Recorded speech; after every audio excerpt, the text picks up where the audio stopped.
There we go. Okay, good evening, everybody. I'm Councillor Daniel Holden, and welcome to this first meeting of the Sustainable Communities Overview and Scrutiny panel since the election. You may be wondering why I'm sat up here. It's nice to be back, but I'll explain in a moment. So first, I'd like to welcome everybody here, and especially to new members of the panel and returning members as well. I'd like to take the opportunity to remind everybody that we expect everybody to treat each other with respect on the committee and respect to officers as well. This meeting is being live streamed and recorded. So apologies for absence. Now the first apology is Councillor Neaverson, the chair, who sends a very late apology, which is why I, Councillor Dan Holden, am chairing tonight. Do we have any other apologies for absence? Take that as a no, thank you. Item 2, declarations of pecuniary interest. Does anybody have anything to declare? Nope. Very good. Item 3, minutes of the previous meeting. This was, of course, held before the election. I would like to ask panel members who were present, I think that's Councillor Fairclough only, can you confirm that these are a true record of the previous meeting? Thank you, Chair. I'm happy to confirm, but I've also got a question, if I may. Yeah, go ahead. Yep. I was going to ask, this is probably a question for Councillor Neaverson as Chair, but the action log that we used to have, which was one of Councillor Mundy's innovations, I thought was very useful, but it's now dropped from the agenda, and I don't know if that's a deliberate drop or if that's something that we might look at.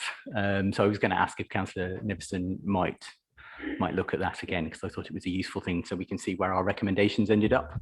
Yep, that sounds a fair request. I was going to raise that with the panel under matters of arise, and but we might as well do that now. So for those who are new, we used to keep an action log during every meeting where we recorded what actions we expected cabinet or officers to do and what to bring back, and it was on a RAG rating system, and it worked quite well. It allowed us to keep an eye on what was going on. So would the panel be minded to continue that? Of course, we'll have to get confirmation from Councillor Neaverson, but would everybody like to do that going forwards? Seeing nods, yeah, brilliant. Oh, thank you very much. Yeah, thank you, Councillor Fairclough. Yeah, go ahead. Yes, it's just a point which presumably comes up with every committee meeting since the election when considering the minutes of the last meeting, is that we have, I think there were perhaps 6 or 7 members present in the last meeting, of which only 1 or 1.5, including yourself, were actually here. And I just wondered if any efforts are made to check the accuracy of the minutes with any of the members who remain in the members, other than yourself and Councillor Fairclough. Not that I'm questioning the accuracy of your memories, but it just seems every single time directly after an election, you're potentially going to lose all the knowledge of what happened in the last meeting, or a significant proportion of it. Well, that's true, but that can't be helped. There are not many returned members. Looking at the previous list, Councillor Mundy is still around in a different committee, but no effort has been particularly made to reach out to those, and it's not typically done either, but it's worth noting, and I'll pass it on to them services officers who can hear and follow. Yep, we'll follow that up as a polite thing for the committees. It won't last long though. We still have some corporate memory. There's a few of us here, and we've got Councillor Welton on the back there who knows things very well as cabinet member for many years. Okay. Well, thank you very much for that. Yes, I appreciate it. It's just peculiar for all of these new meetings that perhaps some effort should be made at least to give those members an opportunity to comment on those minutes before we have the first meeting. Yeah, fair enough. Councillor Fairclough. Could maybe the minutes be circulated to those members that remain? I think Councillor Atwar and Councillor Mundy are still councillors. Yep. Maybe that would be. Cool, thank you. Yep, that can be done. Right, so in terms of the rest of the agenda, let me just check my agenda. We have some cabinet members here to do a couple of sort of priorities that they want to speak about, something that we do every year. We have two of us tonight. We have Councillor Andrew Judge, Cabinet Member for Housing and Sustainable Development. And we also have Councillor Natasha Irons, Cabinet Member for Local Environment, Green Spaces and Climate. So we'll take them both in one at a time, and they'll give them a chance to say a few words, what their priorities are. I'll give the panel members a chance to ask some questions of clarification, and then we'll go on to the second member and then questions at the end more generally. So can I hand over to Councillor Andrew Judge, Cabinet Member for Housing and Sustainable Development.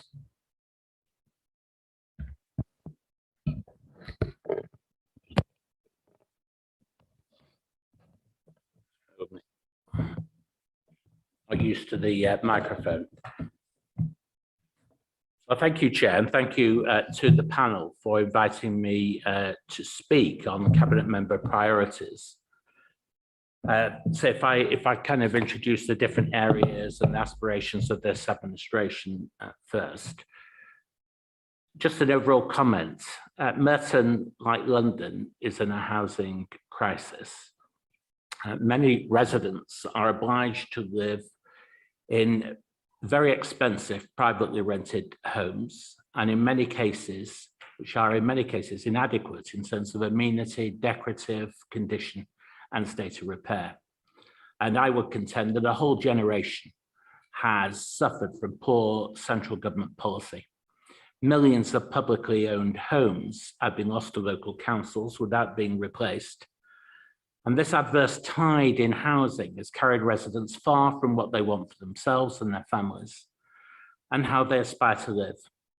And high rents prevent young people in particular from saving for deposits for homes. In our own borough, I would suggest that perhaps the worst decision we ever made was to transfer our housing stock out of council management, leading in parts to a very poor record of disrepair. We now take a different approach and aim to become an exemplary housing borough. We will deliver ourselves beautiful, well-designed, low-carbon, and truly affordable homes. We will use the land that the council owns already, and perhaps land that we can assemble to build homes for social rent and shared ownership and other intermediate forms of ownership of the highest quality. We will carry out an audit of our land and property to see what the best use of each site and buildings is. Where it's practicable, we will work with experienced and creative registered housing providers to pool resources, including land, finances, and expertise. We will aim to work with the best architects to ensure that we deliver homes to high standards of amenity and of energy efficiency at passive house standards wherever possible. In terms of planning policy and our local plan, we are currently following the tradition of the Merton Rule by promoting higher standards of energy efficiency than the NPPF and the London Plan. In dealing with developers, we will be seeking low carbon and passive house standards, 50% affordability, and good design. We believe residents of new homes need good amenity space and close proximity to open land. On development control, we will be looking to develop planning briefs for large new sites so that developers and residents know what to expect. And planning enforcement is an important function, and we will take care it operates efficiently, including where practical, dealing with local amenity issues. I'm mindful, for instance, of the potential for dealing with sites of graffiti in public spaces. We aim to set up a housing partnership with housing providers, local colleges and firms to promote the retrofit of homes using the London retrofit model, aiming to share expertise on how to access grant funding, build capacity in retrofits and renewable energy technologies, and look to establish apprenticeships in green industries. And immediately, we are continuing participation in the Merrill Warmer Homes programme, with grants for home improvements for both homeowners and renters. In terms of housing needs, we want to maintain the position of having low numbers of homeless households in temporary accommodation when benchmarked against other London boroughs, and to continue to develop and expand rough sleeper services and work with partners to ensure low numbers of reported rough sleepers in the borough, and that rough sleepers get the support they need to sustain their accommodation, working in partnership with all relevant agencies. And we're going to focus casework on the prevention and relief of homelessness through the use of the private sector and the council's housing register and nominations policy and other housing options. Now, there are far fewer affordable homes available managed by responsible landlords, and young people in particular, as I've mentioned, can't afford to buy their own. So we will do our best to help tenants who suffer from poor landlords, whether in the public or private sectors.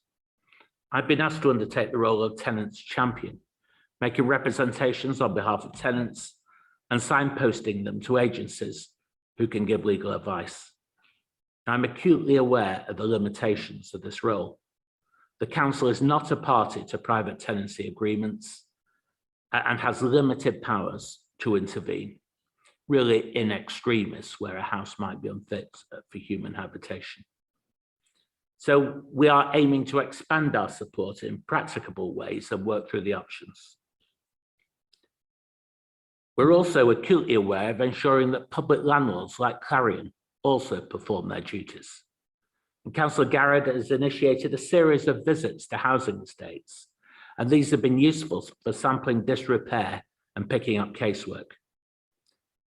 We will continue to take action in respect of HMOs and rogue landlords where the HMOs are delivering poor quality housing. And this is a case for continuing inspection and enforcement.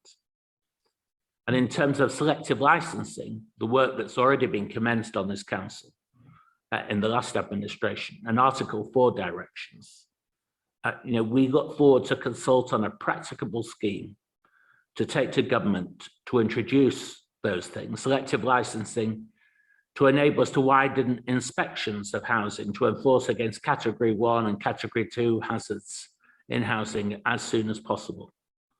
And likewise, to introduce an Article 4 direction to stop family homes in neighbourhoods being broken up where we have evidence that it has a damaging impact. And also to introduce an empty home scheme as fast as it can be introduced. So those are the main themes I'd pose this evening. I'd be glad to answer questions. Thank you, Councillor Judge. That's very thorough run through of your portfolio. So I'll open up to questions. So bear in mind just a few questions now because we have another cabinet member to speak afterwards, but anybody with any pressing questions now, or do you want to wait until you've heard both?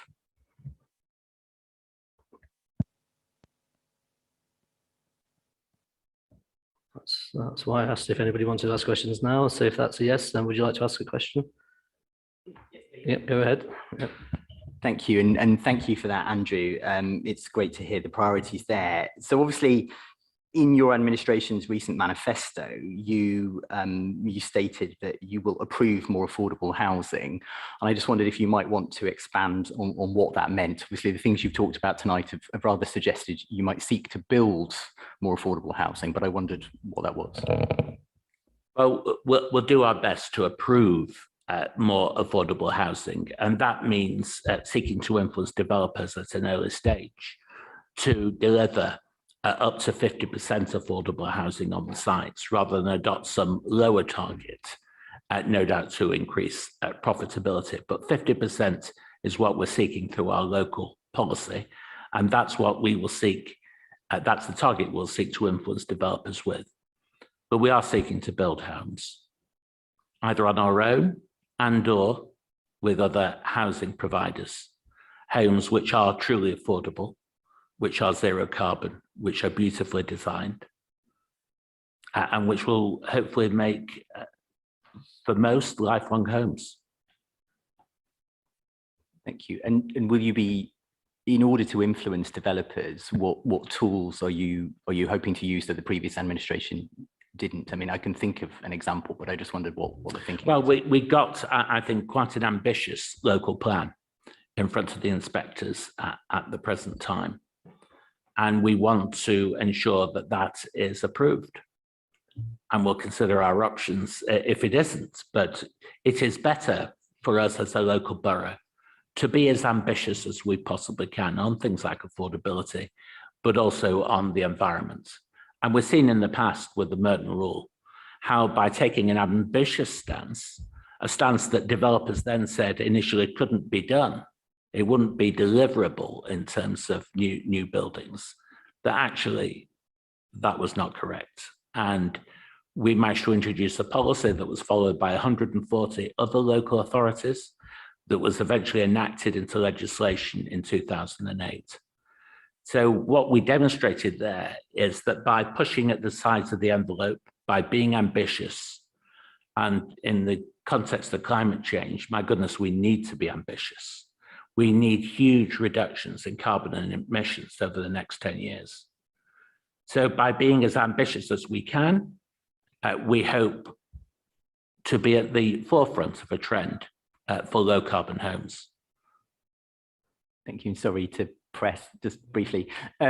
What I was hoping to maybe hear was about the use of Cllr and the small sites policy as a tool to both encourage and increase the amount of affordable housing in larger developments. Is that something that's planned? We're going to certainly all the Cllr monies we have at the present time have been allocated. A lot of Cllr is around infrastructure, and that will, I've no doubt, we continue to be allocated for infrastructural purposes. Some of it is around local neighbourhood issues where councillors and local community groups can bid for the money. I think that will continue. We will aim to use the Section 106 monies that we have to build homes. So we're seeking to develop a pot of money in the first instance to develop our own homes. Our first tranche probably of about 100 homes. And we have 4 sites for which we have planning permission already. And we'll be seeking to take those forward over the next period.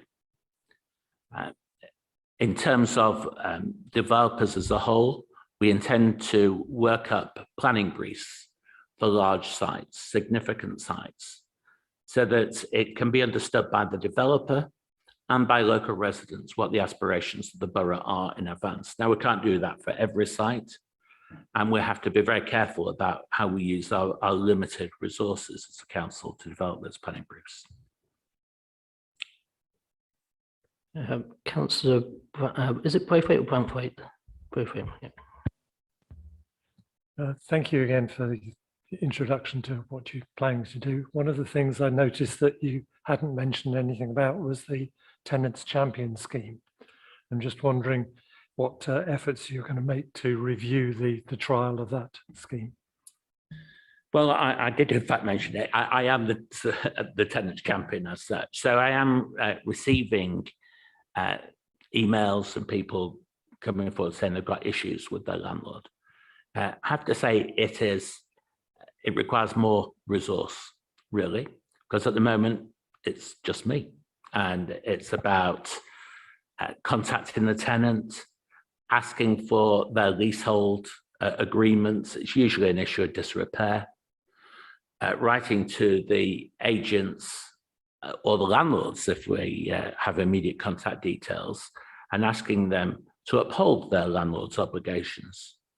And then if there's no resolution, to point the tenant possibly to other forms of legal advice.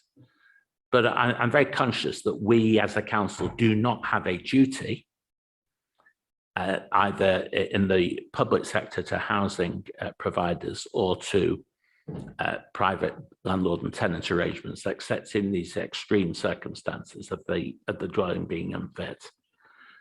And that's why we're looking to introduce selective licensing, because with a selective licensing scheme that has to be based on a sound body of evidence arising from particular neighbourhoods in the borough, that certain conditions exist, and most likely what we're looking at are poor in sanitary conditions and hazards as they are framed in housing legislation. We can get that basis of evidence and put a scheme to the Secretary of State and invite the Secretary of State's approval, then we'd be in the position to charge landlords a small fee to employ housing inspectors, to enable us to engage in more widespread inspections of private tenancies, and where there are real problems, either persuade improvement or prosecute. And I think that would be really important. Take forward. I've got Councillor Welton next, and I'll come to Councillor Wilson. Thank you. Can I firstly welcome Councillor Judge to his new position as my successor. Having worked with Andrew for a number of years, I'm sure he'll be excellent in that role. Can I also reiterate, obviously, his points he made in terms of stock transfer? I think it was one of the worst decisions this council actually made in the past. If we had kept our stock, we would have had a much more of an ability to develop our own stock and to expand on that. And I think it was, in hindsight, a retrograde step taken under a previous administration. Obviously, the point in relation to selective landlord licensing and Article 4, this is something obviously I welcome. Introduction. I think one of the challenges is the evidential base we have to assemble, both for Article 4 implementation. We know the huge challenges that brings, because there has been schemes which haven't been signed off. Similarly, in terms of selective landlord licensing, and personally, my own view is that it should be statutory across the board, and I think it's something that should happen, but there is a lot of goalposts put in our way. Just in terms of that point, when do you imagine actually a paper coming forward on that, Andrew? But it's something, obviously, I think, we know there are challenges, but it's something that we obviously would like to see happen. We've looked at them informally, these schemes, and they were all started by yourself, Martin, when you were the cabinet member. And I thank you for all the work that you've done over the last 6 years. And this legacy, if you like, of the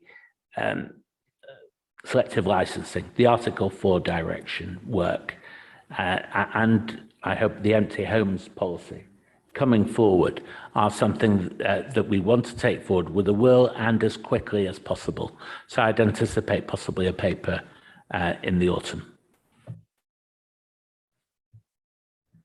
Councillor Wilson. Sorry, just continue on the selective licensing. Is it across the entire borough? So I don't know if you said it was just specific wards, just clarify and why, if it's one or the other, why that approach has been taken. I mean, if it were across the whole borough, we'd have to have evidence in every ward that showed there was a real issue there in terms of problems arising. And I think it would be very difficult to accumulate that evidence. So we will accumulate what evidence we can.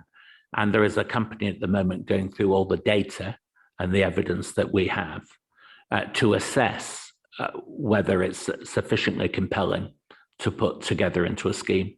I'm anticipating that initially it might be 3 or 4 wards, but we shall see. If we get evidence, sufficient evidence for more than that, then we'll introduce it over a wider area. Councillor Johnston, is that right? Welcome. Thank you, Andrew, for speaking so eloquently about the climate emergency and working with developers early on to build beautiful, low-carbon, future-proofed homes. One of the mentions about future-proofing is electrical vehicle charging. And currently, planning policy only stipulates 10% of parking spaces need to be EV compatible, which is slightly remarkable considering that we won't be able to buy petrol or diesel cars in 8 years' time. So what plans does the administration have to compel developers to expand the provision of electrical vehicle charging going forward? Well, I think we will have to do it to the maximum we possibly can through early discussions. We've yet to see what the inspectors will permit in terms of our local development policy. If it proves to be inadequate, then we might have to consider some separate planning measure as the months and years unfold. But you're absolutely right, Dan, to point to this as a huge issue. Within the next 10 years, we want to phase out petrol-driven and diesel-driven vehicles. And electric charging is most likely, by far, the alternative. Councillor Manley. Thank you, Councillor Judge. That was an incredibly informative speech you made there. And I wonder, and this may not be a question for you necessarily, it might be one more for planning, but I'll ask it anyway. In terms of, for example, buildings that are listed or within the setting of a conservation area, is there a potential need for possibly a softening of legislation in terms of what is going to be allowable in creating more energy efficient housing and allowing currently houses within, not necessarily listed, but within conservation area to obtain permission to have, for example, solar panels? Because at the moment it seems to be an outright no to most applications, which is kind of worrying and not very forward thinking. And I know that ultimately there will be a fight against that kind of decision, but we've got a world to save. Well, I agree with that point entirely. We've got to be careful, both us in the policies we write and officers interpreting policy, that we take account of the fact it's no good having buildings in a conservation area or listed buildings if they are not fit for purpose. If they're used, and they have to be living buildings. Buildings do change, and to enable them to have proper renewable technologies and to have proper insulation and double and triple glazing. I'm in Morden Hall Park. I'm very mindful of the stable block there, where the National Trust took great pains actually to have photovoltaic roof tiles that fitted in. So there shouldn't be any blanket negatives around these things, and we should do what we can to ensure buildings are properly adapted. Councillor Fairclough. Thank you, Chair.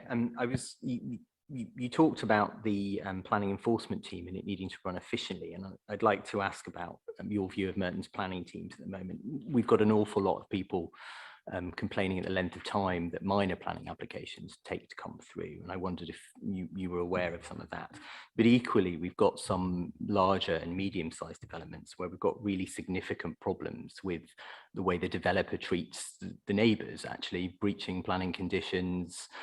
I know party wall matters are not for the council, but party wall matters usually left unresolved, and people crying out for support and expecting support from the council. And what happens when an enforcement case is opened is literally a folder is opened on a computer and evidence is begun to be thrown into that, and at some point finding activity might take place. Whereas what residents imagine is that planning officers are going to turn up and stop the developer doing the things that they shouldn't be. So I wondered what your view of the status of Merton's planning teams is, and what you're doing about it at the moment. Obviously planning enforcement officers just don't turn up to check up buildings that are being built in the right way or adapted in the right way, or that planning conditions are being enforced. And it's often necessary to rely on people complaining about conditions not being met. It's simply a resource issue. Yeah, well, where there are complaints, we need to ensure that, unless they're vexatious complaints, that we are following them up. Now, I think that the planning enforcement team has a manager. We're gradually seeking to move from a manual system to a digital system. There's been a considerable backlog in the past with planning enforcement cases, and we need to work through that backlog as rapidly as possible. But the credibility of our planning system does depend on planning enforcement. If you've got no planning enforcement, then you really don't have a credible system at all. And so we're very mindful of that as an administration, and we'll do our utmost to put sufficient resources in. By all means, if there are they live cases? Sure. Okay, thank you, Councillor. Judge Franson knows. I would like to echo Councillor Fairclough's point about plan enforcement. It's something that crops up a lot in Wimbledon wards especially, and if you can really force planning to improve, I think the residents would welcome that. I'd like to move on now to Councillor Natasha Irons, please. Thank you, Chair. I hope everyone can hear me. I'm sorry that I can't be there in person. And I'm obviously following Andrew is a bit of a tough act, but I'll try my best. Obviously my portfolio covers a lot, and it's got some of the biggest challenges, but some of the biggest opportunities we have as a council. So, you know, I've got a lot of very exciting things coming up, and you know, I look forward to cracking on. So what I'll do is I'll take each kind of part of my portfolio in turn, and then kind of look at the short and long term of each of those things. So our waste and relationship with Veolia. So in the short term, we'll be focusing on the delivery of the action plan that we've been talking about recently in our comms through the council. And that action plan was in response to the service improvement notice that we came to scrutiny with in February to explain why we were issuing that. So some of the things in that action plan are looking at the additional nighttime economy staff that will be clearing sacks off the streets, so that hopefully people won't be waking up and having to walk through black sacks on the way to work. We're tackling the scourge of green sacks that just seem to be popping up everywhere, and also some issues around Fix My Street. So I'm quite proud that we managed to get this reporting tool in the borough and active, but obviously there are issues around things being mislogged, so it's fixed when they're not fixed, or just kind of wrongly coded. So we're working with them really there, and we're looking at reprofiling some of the street sweeping schedules, and we'll be working with members from all parties to try and see if those new schedules make sense. So we'll be trying to put in some engagement sessions through the autumn with members to talk about that. So those are the things we'll be looking at in the short term with Veolia. For the council, so I think when it comes to waste, there's stuff we have to do with Veolia to drive improvements, but there's stuff we have to also do internally as a council. So as the council will be looking at having neighbourhood environment officers who will know their beat, will know the wards that they work, and will understand where all the hotspots are, and will be visible to residents, and be able to help members, you know, get rid of some of those knotty issues they see on the streets. They'll be crucial to kind of frontline delivery of the service. We're looking at rolling that out as soon as we can. We're going to be obviously focusing on the fly tipping strategy, something we're talking about in depth later on, so I won't hang around on it for too long. But something I'm very passionate about and very is a massive priority for me, just ask John and Charlie in the room, is our treatment of flats above shops and time-bound collections. I think it really demonstrates some of the issues we have with our relationship with Veolia and some of the issues we have internally. And I think when we crack that, it will help to unlock some of the issues we're having around fly tipping as well. So I'm very, very focused on that, and really, really focused on more comms, more engagement. So I think one of the good things we've had over the last few months is a great resource in our comms team coming forward and doing things like the Wall of Shame, and just reaching out to residents. And we're hoping to do some engagement events over the summer on some of our high streets, just to give people an opportunity to discuss some of the issues that are going on. And then in the long term, this municipal year, we will need to review our arrangement and our relationship with our waste contractor and consider next steps. And officers have been charged with providing us with all options. And I'm really focused on ensuring that our community is central to that process. So there'll be more to talk about there in the future. So then moving on to something that's a source of pride and a source of joy for me and for most of us, our parks and our green spaces. I think we all know that during the pandemic, our green spaces became lifelines, and we all appreciated them far more than we had before. And in Merton, we're lucky to have some of the most wonderful green spaces in London. So I really want to celebrate those, and I really want to highlight some of the amazing stuff that's happening there. So I really want to work closely with friends groups and highlight their work and promote a lot of the things that they're doing. And in the short term, we're on track to plant over 3,000 trees this year. Phase 1 of our tree strategy is soon to be published. So that's phase 1, which is focused on council-owned trees, because we didn't have any management plans for that in place. So we're rectifying that. And then phase 2 will look at trees on private property and our policies around that. We are upgrading our paddling pool. So hopefully this summer, most of our paddling pools will be upgraded. And then in September, we'll be doing the others that hadn't get their upgrade before the summertime. So that's really exciting. And we've soon to launch our trial of alternative methods for weeds killer. So we're working with Merton Garden Streets there to identify some streets where we can try foam or try manual extraction, just to see how much it costs and see what the practicalities of that are. And in the medium to long term, we'll be looking at upgrading our play parks and our multi-use games areas and developing a green spaces strategy, because we want our green spaces to be welcoming places for everybody. We want to look at how they improve things like public health, how they are good for well-being and mental health. And we want to also have have it documented our biodiversity strategy and what we're looking to do around that, and how our parks play a massive role in that. And obviously I'll be working collaboratively with the cabinet member for sport to look at how we're attracting residents into our parks to use them for sport, so we can really drive home our borough sport priority. And then climate, which it can feel overwhelming, it can feel very challenging, it can feel like we're just a drop in the ocean. But when you look at some of the work that our local climate action group are doing, you realise that actually there's hope here, because people aren't giving up and are fighting back and doing the right thing. So I'm committed to delivering on our election pledge around having an environmental impact assessment on our new policies, and looking at how green bonds can play a part in Merton's financing of green initiatives.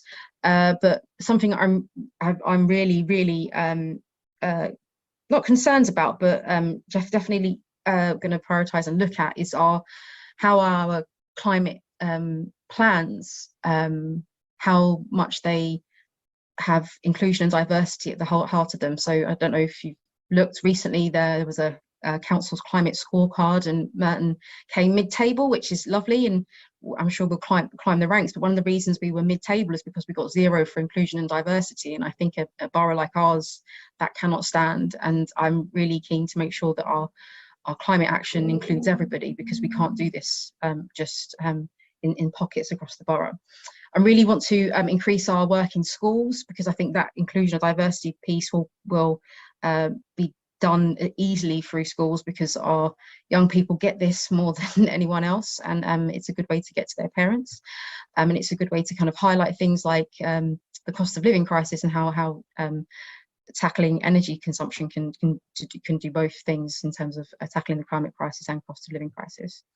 And as Andrew talked about earlier, retrofitting and cutting our emissions from buildings is a huge priority, and we're working quite closely on our plans to have a partnership borough-wide to see how we can deliver that. We know it's going to cost something like £2.7 billion to retrofit every single building in Merton. Now, we can't fund that ourselves, but we do have the power to convene people around the table and to see what we can do and what pots of money we can leverage to make a dent in that.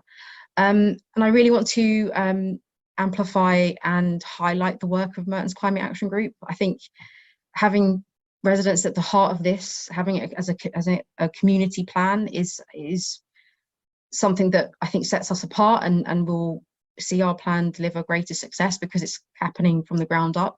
And I think if we can support our residents in through those groups, we're on to a good thing. So yeah, those are my priorities for now. Happy to take questions, and it's very good to see you all. Thank you, Natasha. First question to Councillor Williscroft. Welcome. Yeah, I've got a couple of questions for Councillor Irons. Has she ever considered with the fly tipping, any dummy cameras in some hotspots?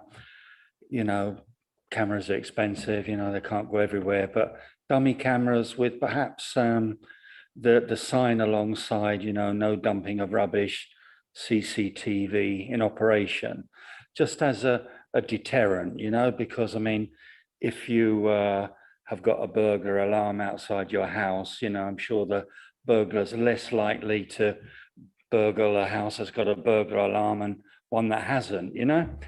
And my second question, last question, is about the parks and the paddling pools. That's very good. When I was coming to the Civic Centre today, I saw a water refill station. I don't know what the exact term is, you know. Mayor of London, Thames Water. Is there any way for Councillor Irons to get some of these water refills in the parks next to the paddling pools?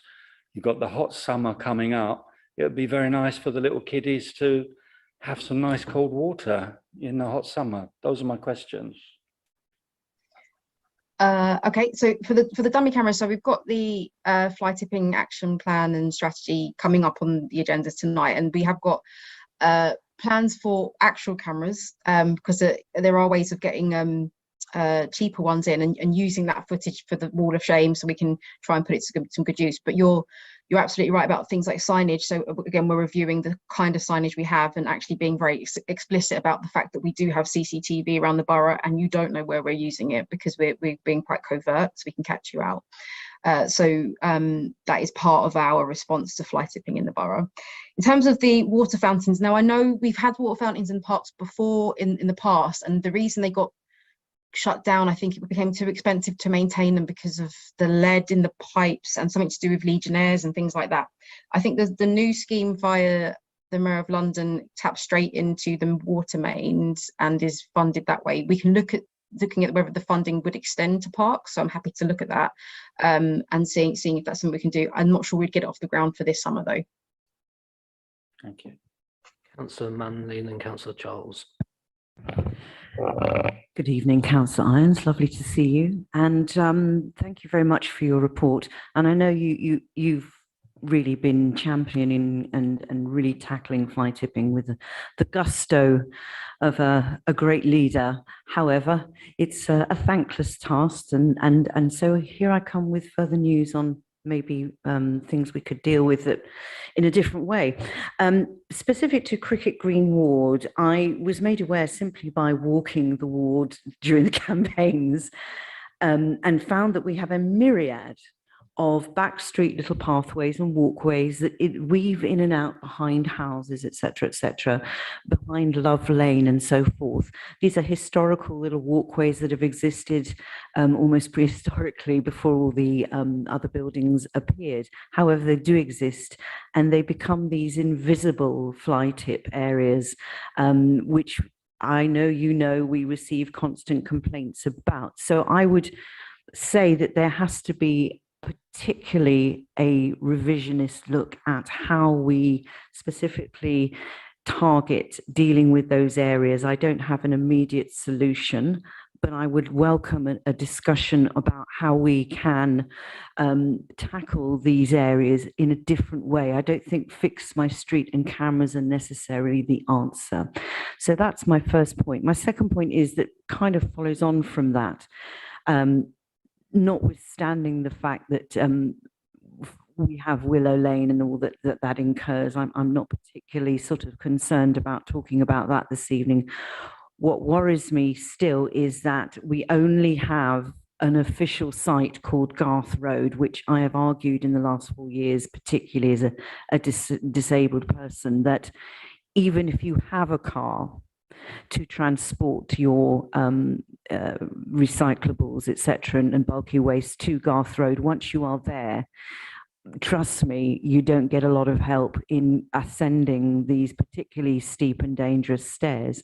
I would argue that if you don't have a car, you don't have access to transport, you don't have access to be able to store bulky waste awaiting a bulk waste collection, there has to be another way of dealing with some of the flighting that is occurring as a result of that. And I would still argue that there must be a way of potentially creating some smaller satellite recycling points that can be accessed more regularly by locals who live in flats or are unable to walk or drive.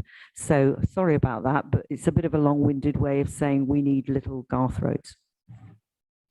Okay, that's fine. So I think the whole, when I talked earlier about member sessions and looking at issues in particular wards, I think that's Love Lane and that whole, I know that quite well, that whole area and how we tackle it is a good candidate for that sort of thing.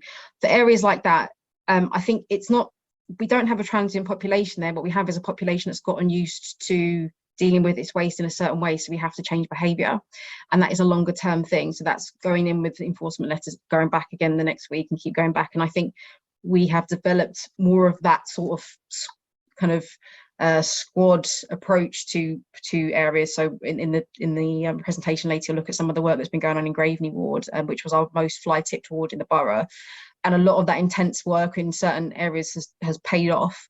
And we just need to find a way of replicating that across wards like yours with certain hotspot areas. The hope is with things like the neighbourhood environment officers I mentioned earlier, they will be able to pick up on where these locations are. The idea is they know their beat, they know their ward, they're the eyes and ears on the ground, and they're visible to residents. They can pick up on this sort of thing. So my answer is yes, I agree, we need a different approach, and that approach is something we're working on, and I think it sounds like that's a really good candidate for us to kind of go into. For mini Garth roads, we do have them. We have neighbourhood recycling centres. We don't have them everywhere, because where we did have them before, they've been fly tipped, not just with recycling, but with everything else, black sacks and all that sort of thing. So we have them in far fewer places than we used to. I totally agree that we have to review the approach to how we do things like Garth Road, because I mean, for example, I don't have a car. How would I get rid of things that are a bit slightly bulky, or I've got slightly more waste than usual? So I find it challenging myself. So how do we bring those services closer to where you live? I'm not sure necessarily that it's stationary things that we do, because I know somewhere places like Birmingham City Council, for example, have mobile neighbourhood recycling centres. They'll come to your street with a big van, or close to your street as they can get, and you bring out your junk and then you move on. So it's not a stationary thing, so it doesn't attract fly tips from all over the place, but it's like a rolling thing they do across the borough. And I think that's the sort of thing we should be looking at programming into our services as a matter of course. In terms of if you're disabled or you have mobility issues, I completely agree. So I think Garth Road is about to go through some adaptations to how you can dispose of waste there, and there has been a review of whether you if you have disabilities or mobility issues, and how you can access the service. So went through the South London Waste Partnership. It was something we brought up at the last committee meeting, and they've gone away and done some of the work on reviewing all of the recycling centres across the partner boroughs to try and make that more accessible. And I think it would be really good to co-design spaces like that with this, with like the Centre for Independent Living, because I think unless we hear from residents who use these services in certain ways, we'll never know how to adapt them properly. So I completely agree, and it's definitely something that's that I'm thinking of and trying to get improvements in place for. Can questions be a bit shorter going forwards, because I'm only going to allow about another 5 or 6 minutes on this item. So we've got Councillor Charles and Johnston, and we'll see where we are after that. Thank you. Yes, thank you, Councillor Irons. There were a couple of things that we had in place a few years back, and I was wondering if they could be reinstated. The first one would be the community skips. We used to have a community skip probably once a year, and it would be in the street for a whole day, starting early in the morning, and people used to be able to put stuff from their garage and sheds in it. The second thing we had was that we had a system where you could have 5 pieces of bulky waste removed a year free of charge.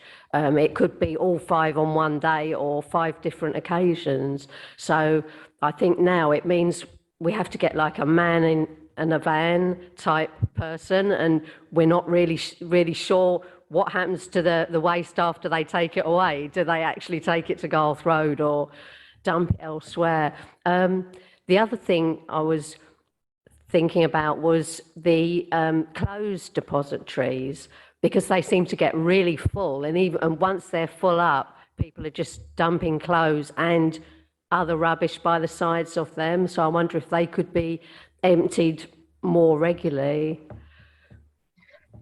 So on the community skip, so again, it was a while ago that we did them, and I think the reason we stopped doing them again is because they got abused by builders and people from far and wide. And I know that there's some evidence to suggest if you do that, it becomes a bit of a, well, this is where rubbish goes because the skip's going to come at some point. Having said that, again, I'll go back to the example of Birmingham, where we have the kind of the mobile recycling centre, or the mobile kind of action of coming to take bulky waste or coming to take excess waste, that's done on a rolling basis, and it's not stationary, so you don't have a location that's known as the dumping spot. Because my concern is just creating more kind of unofficial, official dumping spots across the borough. So I do think this is something we need to unpick and look at, because, as I said, I don't drive, more people aren't drivers, because we want to encourage people not to have cars. So how do we bring the recycling services and centre to people's homes? On bulky waste, so there was a paper that we put together because of a recommendation from this panel about bulky waste, and about whether we make it free, whether we make it cheaper for people on low incomes and people on pensions, but it wasn't included on the agenda. So we've put a mention of it in the presentation that you'll see later, but I agree, we need to review it. The thing is with bulky waste though, is that the perception of fly tipping in the borough is that it's wardrobes, when actually it's black sacks, and the black sacks we come to take from your house. That's the council comes to you to take the black sacks.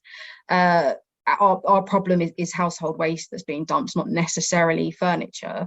But I think it is worth us taking a look at, well, are the gains of charging for that service being completely undone by people coming to the end of a tenancy and dumping a wardrobe at the end of the road?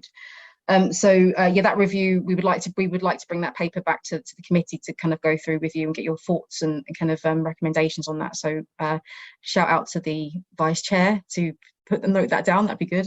Yeah, and on the third, we'll note that. Thank you. And then on the third thing about the clothes bins, yeah, I think that's a good point in terms of making sure they're emptied.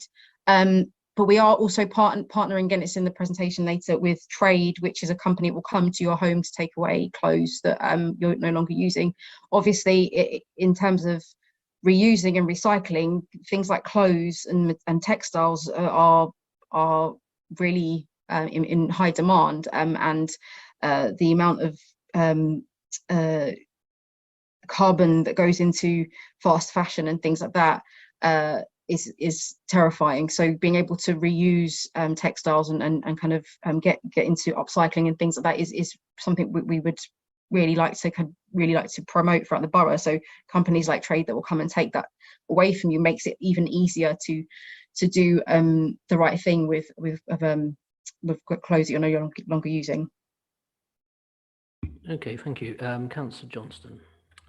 Hi, Natasha. I also want to congratulate you on the excellent work you've been doing leading in this area. You touched in your speech a little bit about crews marking items as fixed when they've not been fixed on Fix My Streets. So I was wondering if you could slightly expand upon what new systems we've put in place to address this. And the second question was if a report about a flight tip is made in the same spot within 24 hours, within 48 hours, thus indicating perhaps the flight tip that had been marked as fixed has not been fixed. Does Veolia have any systems in place to catch that?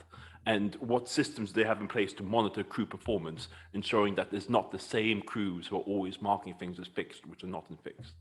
Yeah, and that's a really good point. And thank you for raising this with me on a regular basis. I really do appreciate it.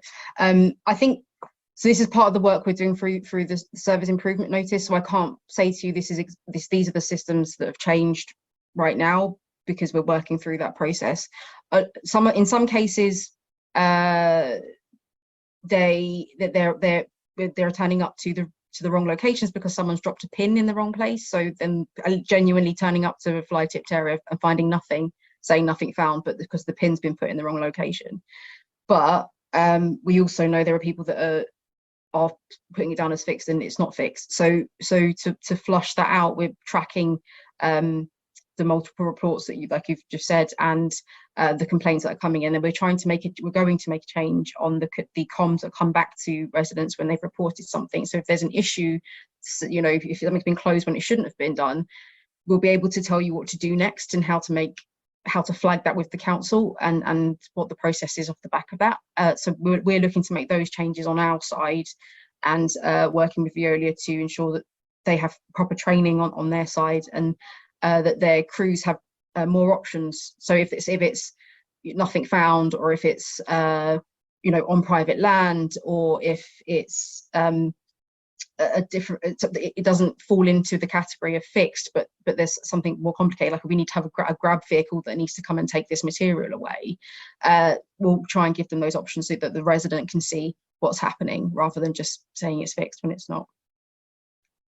Okay, thank you. We'll have Councillor Wilson, quick question, and then that'll be that. Thanks. Hi, Natasha. I understand back in the 1920 budget, an extra £1 million was given to Veolia to deliver on the kind of previously agreed standards. Just wondered, with these new improved service improvement notice, are they an additional cost, or is that coming out of the existing contract fee?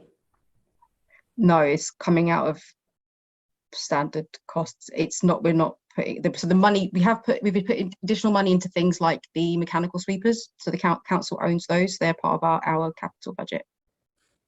Okay, thanks.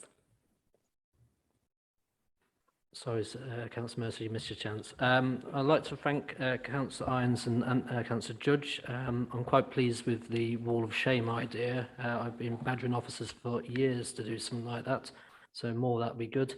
And for Fix My Streets, I recommend, if it claims to be fixed and it's not, keep logging it, and eventually people get annoyed and clear it. So I'd like to thank both of those cabinet members. I'm sure we'll hear from you in due course in future cabinet committee meetings and cabinet if we choose to go. So next item on the agenda is our fly tipping strategy and action plan. And firstly, I would like to introduce John Bosley, the Assistant Director for Public Space, who will introduce his team, and once he's presented, we'll go for questions. Thank you. Over to John. Thank you very much. We have a presentation this evening to offer members in respect to fly tipping and how we proceed with our fly tipping strategy. I'll take it in two parts, and I'll introduce it, and then halfway through I'll hand over to my colleague Charles Baker. So the first slide, just want to set in context what is the national picture in respect to fly tipping. In terms of the amount of fly tipping that we deal with nationally within England, in 2020-21, we dealt with, as you can read there, over 1 million fly tipped incidents, which is dramatically an increase of 16%. That's something that I think we have also witnessed locally in terms of the amount of fly tipping that has increased, especially during the pandemic period. What's important with this is 65% of these incidents are involving household waste on a national level. What I found interesting while looking at the facts to prepare this presentation is about the decrease in the amount of enforcement nationally during this period, realizing we were in a pandemic as well, but there was a decrease of 4% on the issuing of fixed penalty notes, a decrease in 4% of enforcement, with 24% in the issuing of possible fixed penalty notes. So overall, that's a huge decrease in the amount of enforcement associated with these large activities. And then from a London-wide perspective, this puts light into where we sit in Merton. at this stage. And if we look at the incidents per 1,000 people, which is a good barometer at the amount of fly tipping that we have in Merton, it doesn't show a good record. I mean, these are the top 10 locations. We have a high prevalence of fly tipping within the borough. And that's something that we want to explore and discuss amongst our community, and in order to decrease this value, and we'll explain later. So in Merton, with that large number of 77 incidents per 100,000, that's a 19% increase upon last year, which is quite dramatic. But contrary to that national picture in regards to the enforcement, our enforcement activity increased by 52% as compared to the previous year. So we're quite robust in enforcement. I have brought papers in the past to committees demonstrating the effectiveness of our enforcement teams in terms of issuing fines and penalties and fixed penalty notes. You as leaders in our communities, have you seen those dramatic impacts in our neighborhood? And so one of those points that we need to explore is enforcement is really, really important, but it cannot be the solver of this issue. It is working with our communities.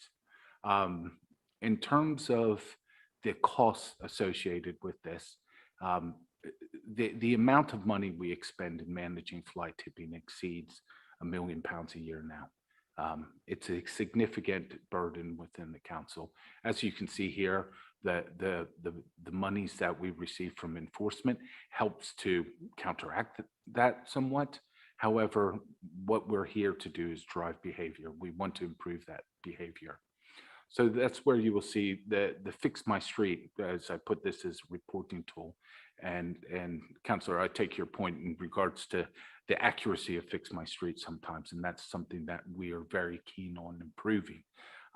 But I think it is a really good tool now to give our customers, our residents, our community a better insight into our system. They're allowed to see the interactions with what the service provider is doing, and they're able to use mobile technology in the field to readily report issues, making us more aware of it.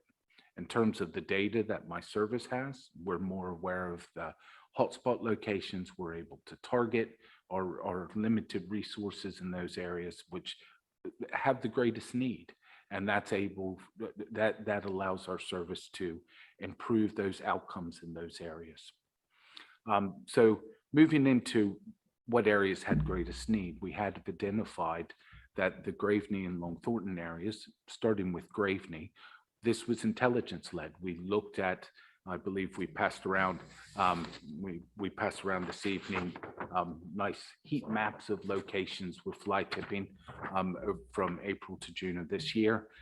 We were using similar reports to look at where we had specific locations. We met with the ward members and we identified where are locations that we need to improve.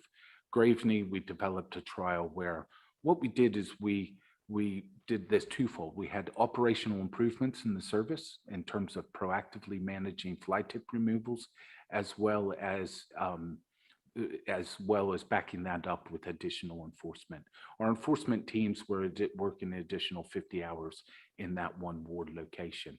And we had a demonstrable reduction in the amount of fly tipping happening at typical hotspot locations. As you can see, we issued 151 FPNs in there to reinforce that idea in respect to that. But that presence allowed us to get a sizable improvement in the local street scene, a general improvement in the local amenity for our residents. The next slide just shows you that decrease, the sizable amount of fly tipping reductions that we saw as a service during that period, which is a dramatic decrease. The slight increase is twofold. After Christmas, you come into your spring period, and you come into your spring period, And in addition to that, because of those improvements, we were then moving that, expanding the area of this trial to also include the Long Thornton ward. Thank you. So the next slide was supposed to be this really clever slide that I prepared, and it was supposed to be a video that looks like it hasn't translated to the screen, but it was a snapshot. It was a snapshot of the Fix My Street issues that we had recently been dealing with over the last week. And it was, so all of the Fix My Street reports for fly tipping that had a picture associated with it, I put those into a nice little montage video to show and demonstrate what we actually deal with. And Councillor Irons in her discussion in regards to her priorities was pinpointed exactly what the issues were. And this is what we'd like to discuss.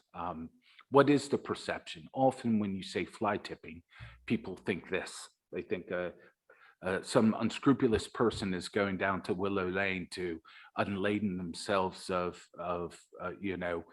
their waste in an illegal fashion to skip out on having to go into the tip responsibly and paying those exorbitant fees. That is an aspect of it. However, this is what we typically deal with. This is about 80% of our business. 80% of the stuff that we deal with, if not more some days, is associated with these type of incidents where people go out and place things out in the public space. A bed here, a couple bags here, a few bags here, one after the other. This is the real crux of what fly tipping is in our communities right now. Also, in addition, and we don't discount this, there are really important things, including the bulky waste from properties, especially as tenancies renew themselves. We have those locations. We've seen them time and time again. These are the locations where people put their furniture out. These are one-off cleansing events that happen over the course of a weekend or in the evening hour. The wall of shame that Councillor Holden refers to is a prime example of trying to highlight this to our public and showing, the behaviors of our community in terms of dumping this. This is a social issue that we are trying to tackle and we're trying to improve. Why people fly tip? So reading that in the House of Commons library in May of 2022, there was a paper in respect to fly tipping. And if we look at that, and, what came out of it were, three clear points on why people fly tip. It is commercial gain, including cost avoidance, which is very obvious. A lack of access to disposal facilities.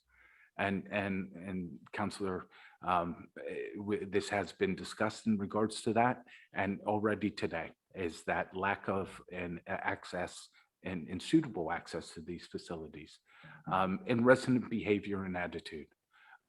This is the big one for me, which is somebody else will clear this up. This is something that we can put this out, and it's the council's fault.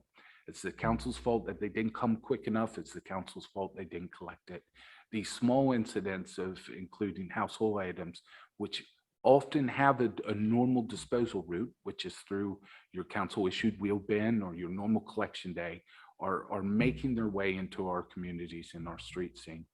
We are putting in special measures at this minute. For example, with the nighttime economy crew that Councillor Irons spoke about earlier. After this meeting, I'm actually going out on the nighttime economy crew. So I'll be working till 4 in the morning, being a dustman again. And I've done the job in the past, so I'm quite relishing that opportunity. We have used that over the past couple of weeks, and we've looked at that, and that's had a dramatic impact to the amount of bags that have been left on our street and attacked by foxes, because we're actually removing them in the hours when people are sleeping. So and that's been a real positive improvement. And that was born out of the service improvement notice and the action plan that Veolia has been working with us and supporting. But the more that we're out in the communities, the more we look at it, we're imploring your help as counselors, as leaders in the community, to explore this problem with your residents as well, which is let's utilize the services that we have in place. Now I'd like to hand over to Charles Baker and how we deal with things operationally in the fly tipping action plan. Thank you. Thanks very much, John. So in essence, how do we address the operationally the current level of fly tipping that we're seeing across the borough? As John alluded to in the heat map that we've provided, this is a borough-wide issue. It's not isolated in key areas or an east-west divide. And contrary to some perceptions, our service provider isn't paid per fly tip. This is part of the core service provision, which is implemented as part of this contractual arrangement. Within the street cleansing service, this is the most expensive service we operate. And as John alluded to, including disposal, the cost of removing fly tipping is just in excess of £1 million per annum. So if we can mitigate a growth in fly tipping and ensuring that we can efficiently and environmentally dispose of that waste correctly, we should be able to see significant wins to the council's revenue budgets.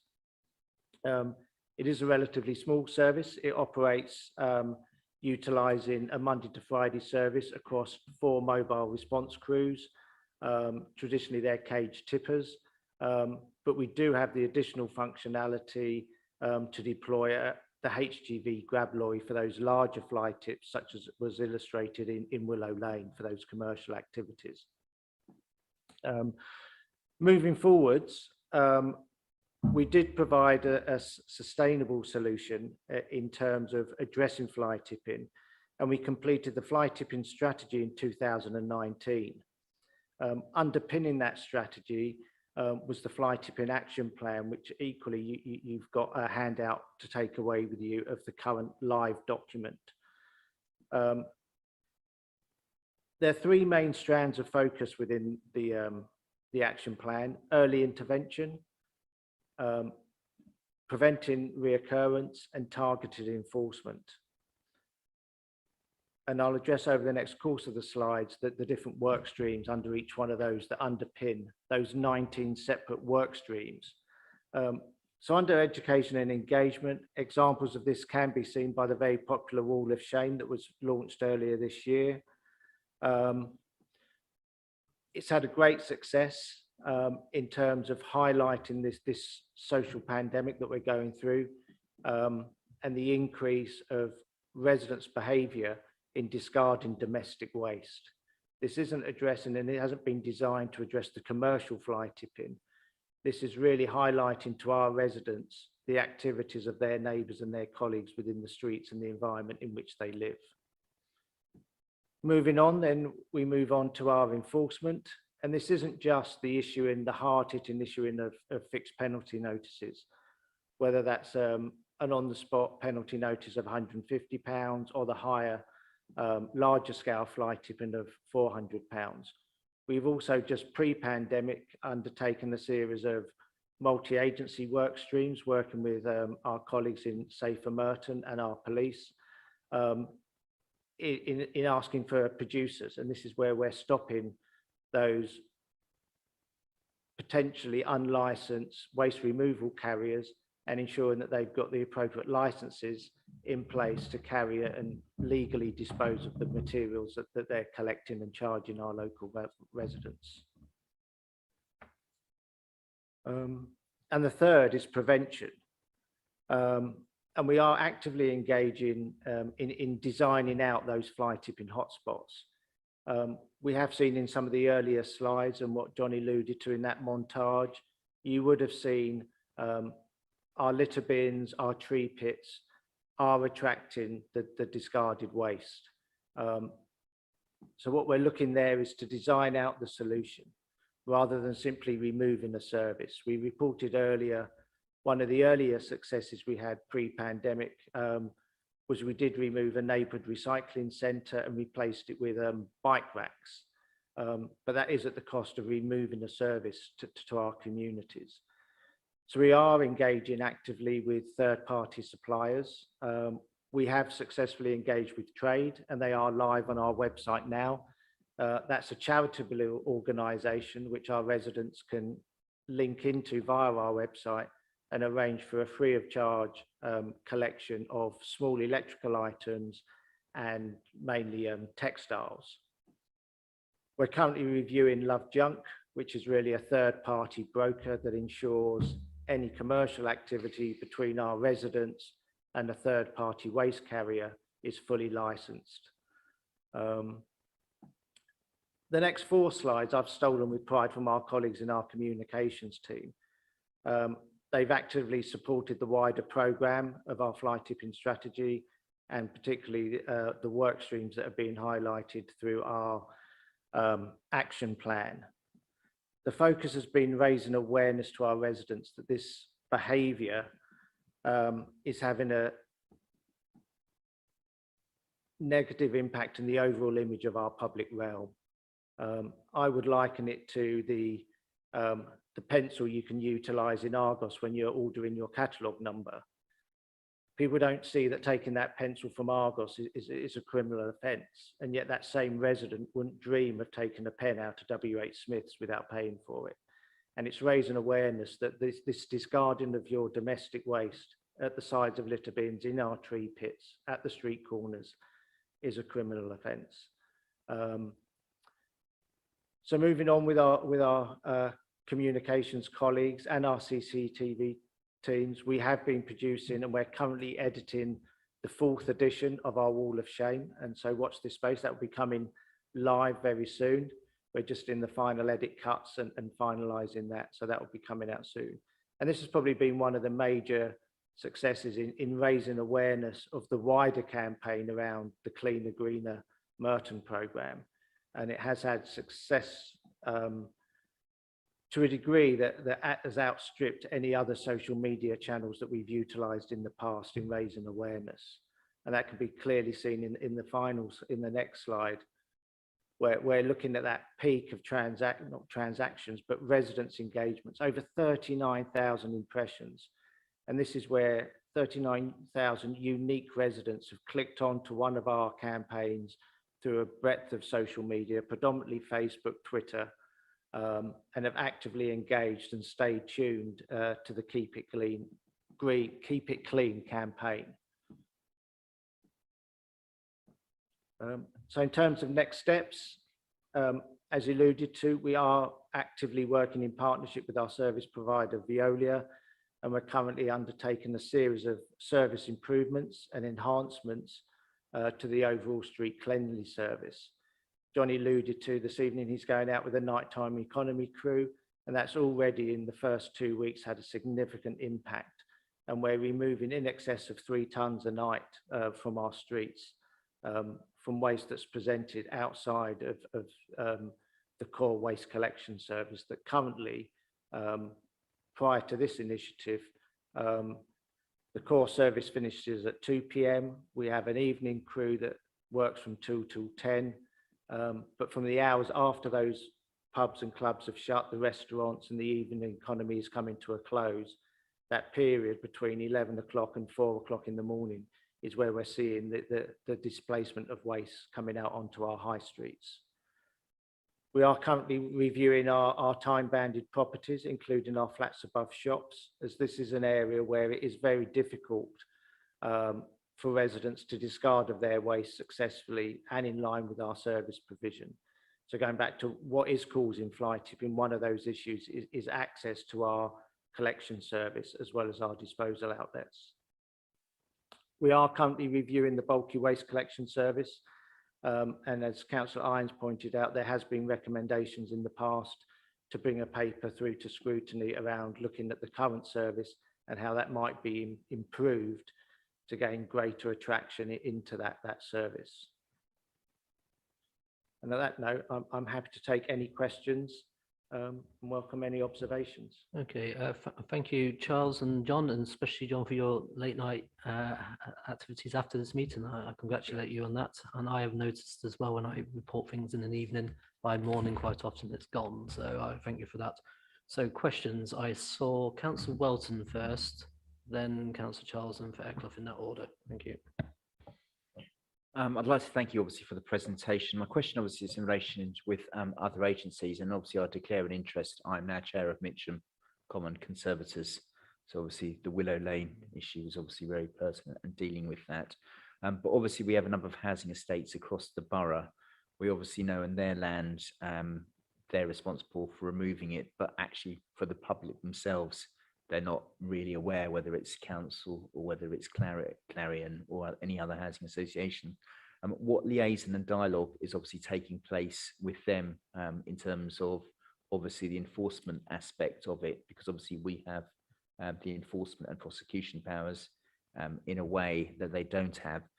And my other point is obviously in relation to the wall of shame. This is something I welcome, but are we looking at publicly shaming people in the press or people who have been prosecuted for fly tipping? I know some authorities have done this, and I think it would be, you know, something I would like to see happening, that we actually name them up front, and fines they've been offered. A public humiliation, I think, may be good for certain people who litter our borough with fly tipping.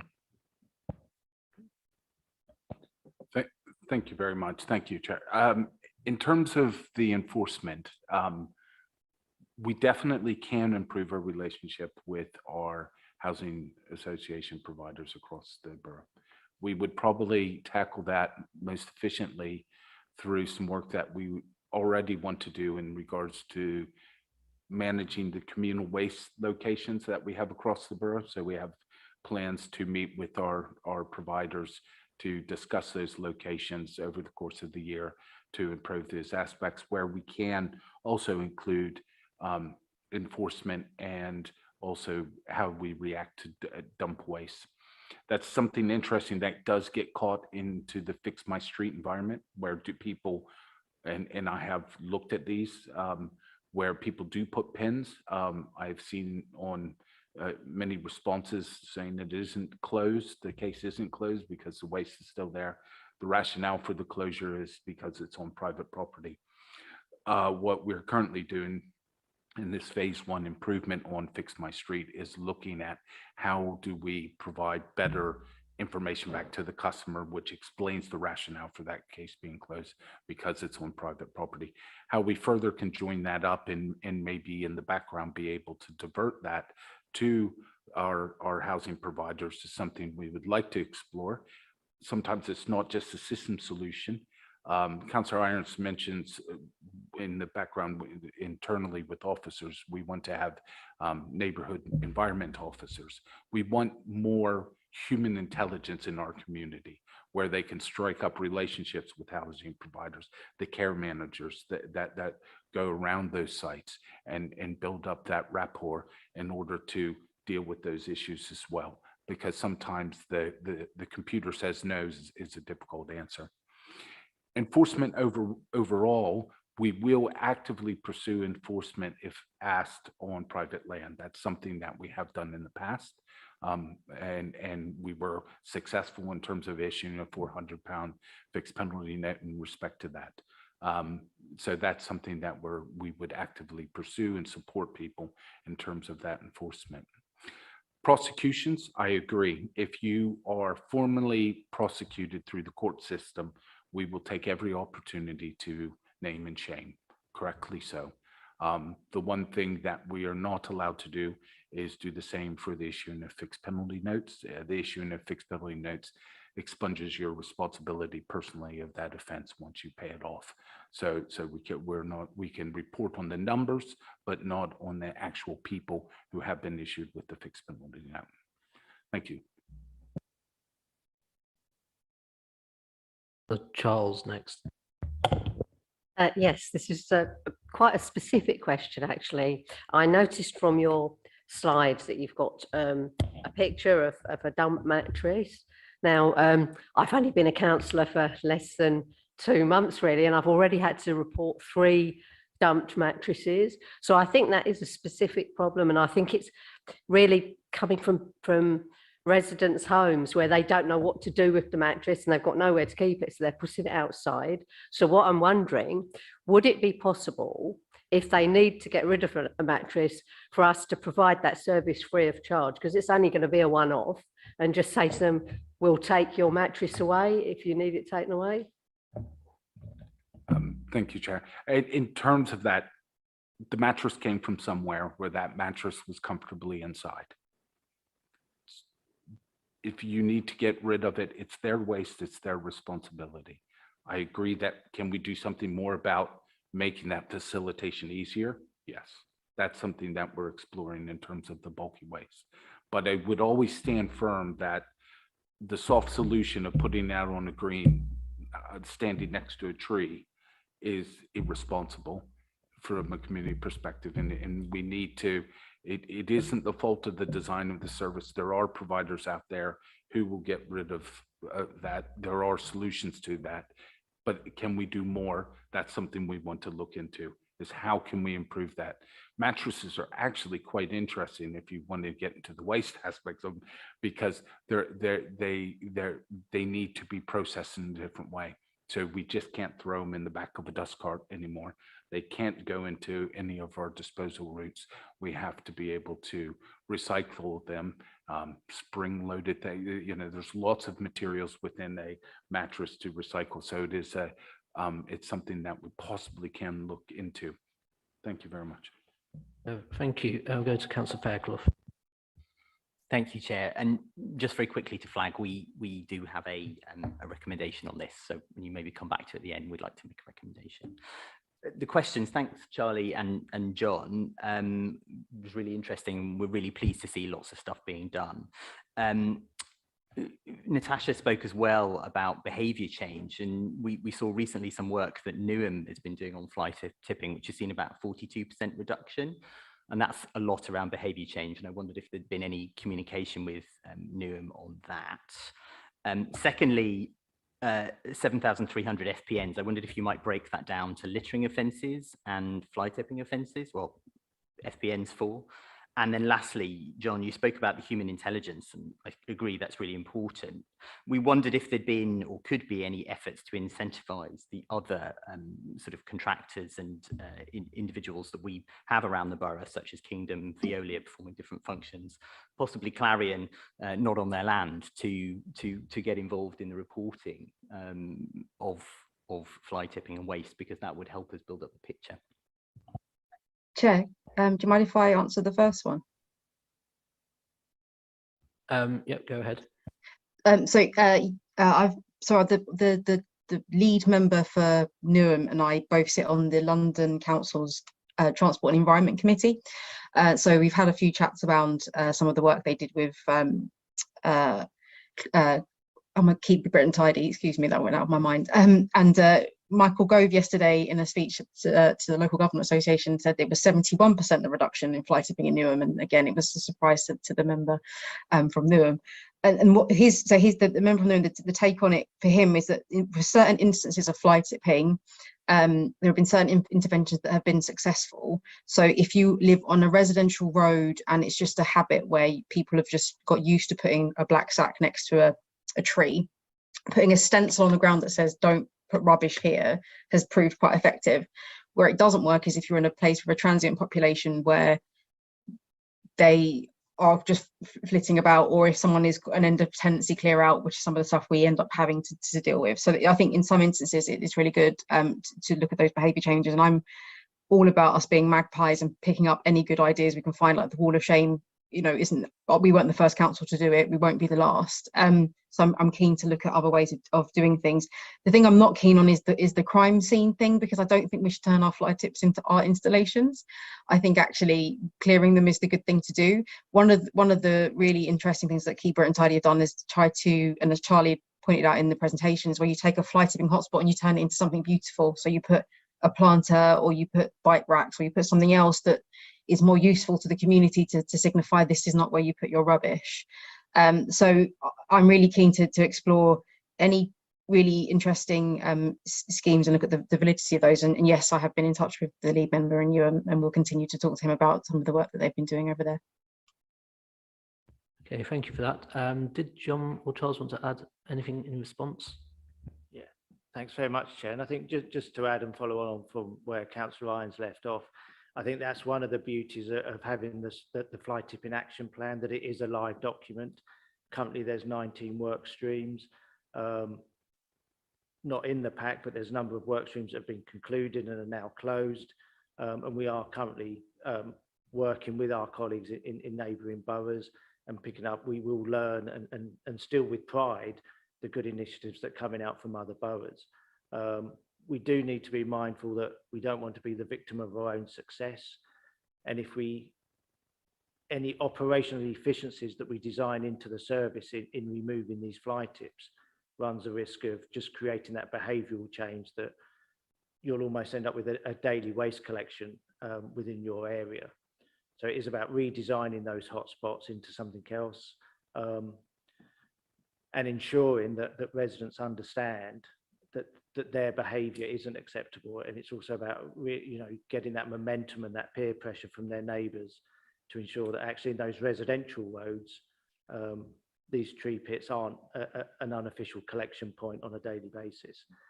As I say, it's been very successful in Graveney, and we are looking to roll that out wider in those intelligent-led areas where the evidence from Fix My Streets can now target collective rather than looking at a whole ward approach. It may be just a collection of 5 or 6 streets within one ward that we can focus our engagement on. Picking up on your other point around the enforcement activities, just in excess of 6,000 fixed penalty notices were issued by Kingdom for the littering offences, and the remainder was for the harder activities around fly tipping. And that's where some of that initiatives have come in. Traditionally, at the start of this contract and our work with Kingdom, they were focused purely on littering, but we have expanded the remit and we do deploy them on a daily basis to investigate discarded waste in black sacks and issue fixed penalty notices, either at the £150 or £400, depending on the severity. And that is backed up by the engagement and education that they do at the time.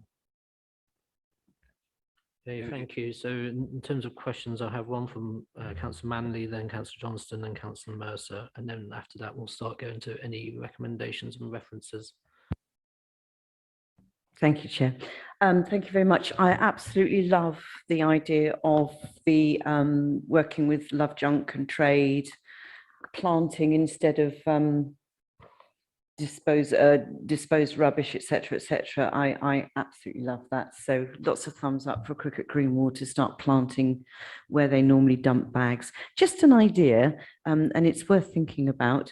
Within our ward, we have a huge amount of Cllr estates, which have totally insufficient bin storage, and the collections are only once a fortnight. So we have this persistent problem. I would argue, having had a meeting a year ago with Clarion, which was led by Siobhan McDonough and the then incumbent Councillor Makin, Clarion made all kinds of promises to alleviate the problem, and to date, nothing's been done. Is it worth investigating whether we could actually now start inflicting penalties for fly tipping and waste disposal on Clarion, because by default, they are creating the problem because the residents have nowhere to store their rubbish properly? Thank you very much, Councillor Manning, for the question. Chair, in terms of the proper management of waste, we would use another mechanism available within the Environment Protection Act 1990 for prescribing what waste solution they will need to have in place in a safe way. That's statutory legislation, and it takes precedent. So it does provide us the flexibility to have that in the background. What we want to do is work with Clarion and our providers initially, and it's about education, and then finally getting to the point where okay, now we need to tell you how to do that. We'll need to go through that exercise. We had at the time, and Councillor Irons, when she was the chair of this panel, actually attended the meetings where we had meetings with Cllr during that time pre-pandemic, where we had very fruitful conversations about improving those locations. That's something that we're interested in reigniting that with not just Cllr and other housing providers, to have those regular meetings to explore those ideas, because we know how beneficial it is to our communities and the residents of those areas to get these problems right and make sure we're making those investments in what is a basic need. Waste is almost a utility, and it's something we all have to use and we utilize on a regular basis. So it is so primary to us living in modern society. It's something that's really important to us as well. Thank you. Thank you. Councillor Johnston. Hi, I have 3 quick questions. Number one, with regards to the point about the bulky waste collections have been declining annually, has any work been done by the council to try and understand why that is? Is it why the fewer bulky waste collections? Is it there's less bulky waste to collect, or is it perhaps because they're on our streets? The second question I had was with regards to the accuracy of the data about flight tips being marked complete when they're not complete. I know this was an issue flagged in the letter, the service improvement notice written to Viola. So with that in mind, how confident are you at the figure of 88% of flight tips were collected within 24 hours in the slide titled Operationally How We Deal with It? And is that in fact a huge overestimation? And the third question was with regards to the fly tipping hotspots. So I see the council does have data as to where the hotspots are. Do officers review the data for the hotspots? Do they undertake site visits? And do they therefore determine, is there something at this hotspot that's attracting the fly tip? Like, is there a bin? That is meaning that means that lots of people are putting in fly tips. Is there that kind of proactive approach? And if something like that is identified, is any action taken? Thank you very much for the questions. In regards to bulky waste collections, we used to have a free service that became a chargeable service, but we also have in some ways have capped the number of collections over that time. That's why you'll have the annual stabilization of around 6,500.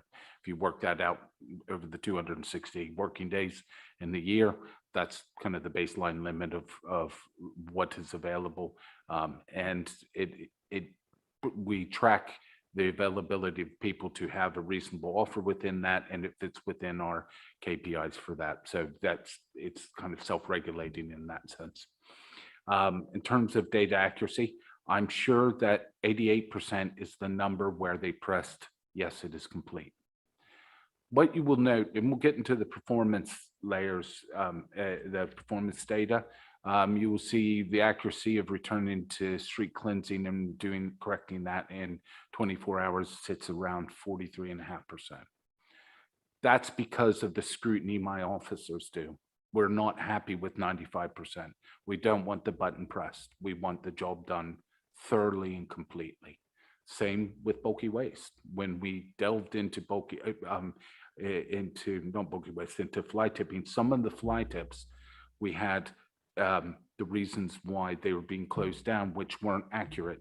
A lot of these, up to 20% some days, could be on private land, could require HIAB, could be hazardous waste, bonded asbestos that needs a specialist provider. What we need to do in a sophisticated way is develop better IT infrastructure, which can report that back to our customer.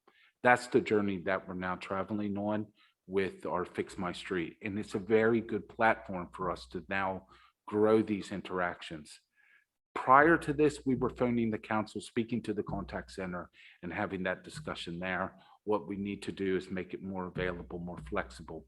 That allows us to work with our enforcement team so they can report things. It expands our vision into it and gives us better data. And that addresses the hotspots inspected. We have reams and reams of data, photos, site inspections, We inspect around 60% of our streets every month. That's our target operating model at the minute. When we have more officers, we want to put our hand on the heart and say, we have inspected your street 12 times a year. Once a month at least, we want to go into your street to say we have inspected it to make sure services are being provided. We have a lot of visibility out in the street, and that's what we're doing more of in order to give you as councillors, but more importantly, the residents of the borough, that assurance that we're out there trying to change the tide in this service area. Thank you. Thank you. Councillor Mercer. Thank you, Chair. I just wanted to express a concern and perhaps ask for feedback, perhaps from Councillor Irons and from the officers. Looking at addressing the problem, we've heard quite a bit about the stick side of the carrot and stick approach in terms of enforcement and wall of shame and other such activities, and rather less following the lines of Councillor Manley's comments and Councillor Irons' comments about things like those people for whom it's less easy to be able to get to tips or to be able to dispose of waste properly, and that maybe things like a mobile Garth Road, as I think Councillor Irons referred to it, is a very good way of addressing some of the motivation for some people of being able to dispose of their waste properly. I'm not saying that we shouldn't be doing what we're doing on the enforcement. I'm just saying we should really be doing both and enabling everybody to dispose of waste properly. Okay, thank you for that comment. So at this point, we can decide amongst us as a panel whether we want to make any recommendations to officers or even a reference to the cabinet member or the cabinet as a whole to take upon our wishes. So I understand Councillor Fairclough has something along these lines. Thank you, Chair. And it really is actually following on directly from Councillor Mercer's point and also Councillor Manley earlier and Councillor Charles as well. You know, one of Charlie's slides shows that lack of access to disposal facilities is a really big driver. And I thought the mattress point was actually really informative, and John's answer, it's actually very complicated to get rid of a mattress, and people need help. Those of us with sort of slightly long council memories, as it were, remember that we were told reducing or charging for bulky waste collection wouldn't impact fly tipping at all. So I'm sort of confused, but also pleased to see it back on the table again. But anyway, our recommendation is quite simple. It's really that this panel requests Cabinet consider reintroducing the idea of community skips. It's as simple as that. We want to give Cabinet and the officers as much room to interpret that as they see as they wish. It could be mobile, it could be collection points around the borough, but we hope, given people's comments, that we might find cross-party support for that idea. Right, okay. Any thoughts or comments from others on that before we take any seconders and decide on a vote on that? Councillor Welton.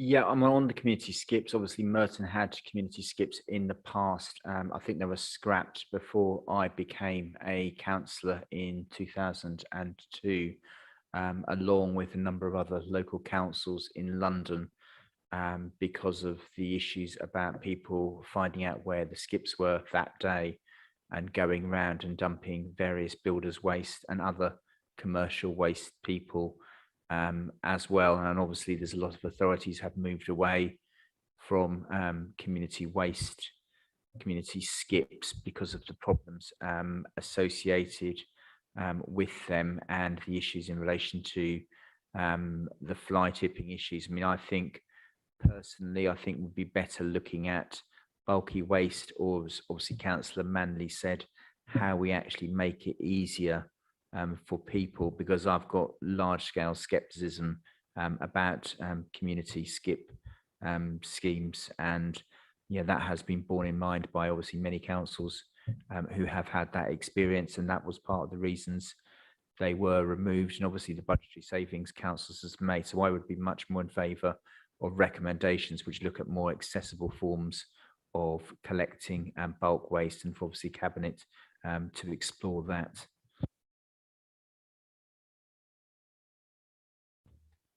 Is that a formal recommendation reference back to Cabinet, or is that just a comment? Comment, okay. Councillor Charles.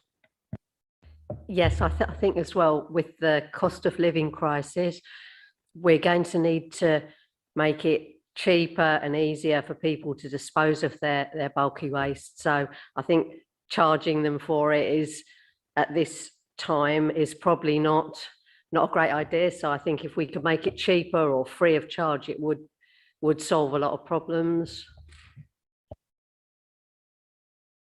Councillor Johnston. I also want to comment on the recommendation, seconding what Councillor Welton, seconding the point that Councillor Welton made, and also concerned about the idea of with community skips, you might be subsidizing waste crime professionals dumping waste in certain areas. I think that's why they were removed earlier. And I think what Councillor Irons is doing, leading on the idea of mobile skips or things that are more accessible for people in the local area, I'd be much more inclined to support the initiatives that are already ongoing rather than looking at old solutions which were proven to act as a magnet for waste crime. So Manley and Fairclough. It all ties in with enabling better behaviour. And if we can enable better behaviour by use of potentially these mobile units, then, I think it's a good way forward. The other recommendation I would seek, although I'll probably be laughed at, and I'm open to the laughter, Willow Lane, the only way to really get to grips with that is with what they did for 9 years, which is to close it. And I know there's an argument against that, but there's a very strong argument for it.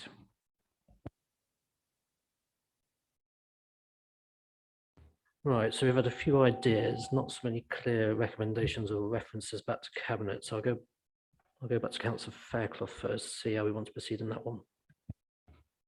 Thank you, Chair. As I say, I think our wording is happy to take into account how Cabinet might interpret community skips. Community skips simply means bringing the collection closer to the community. It doesn't mean fixed points necessarily. If adding the word mobile would help, I'd be happy to consider that. Alternatively, I think we'd like to press forward with a vote on it and then maybe hear another idea. I would also hark back to 2002. We're talking 20 years. We are able to solve some of these problems. I'm sure there were problems in 2002, but actually I think it's not outwit the wit of and the intelligence of the people here and the officers that we employ to stop them being abused appropriately. And I think, even if it's simply backing up what Cabinet are doing, I don't see why we should not pass the recommendation. Okay, thank you. So as far as I hear it, Sorry, Chair, all I'd say, can we not change the language that Councillor Fairclough's using to explore means of bringing the collection closer to the community? Okay, Councillor Fairclough, do you have a prepared reordered word order that you would like to use for this reference back to Cabinet?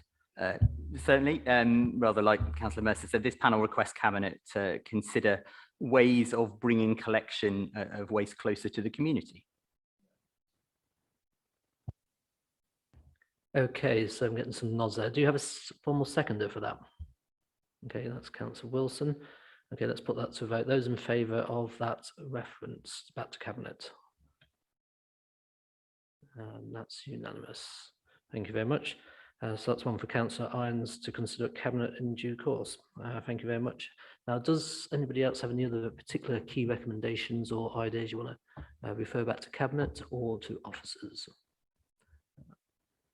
If not, I would like to thank officers and the Cabinet member for their time, and do stay on because there might be some questions on the performance indicators that's coming up.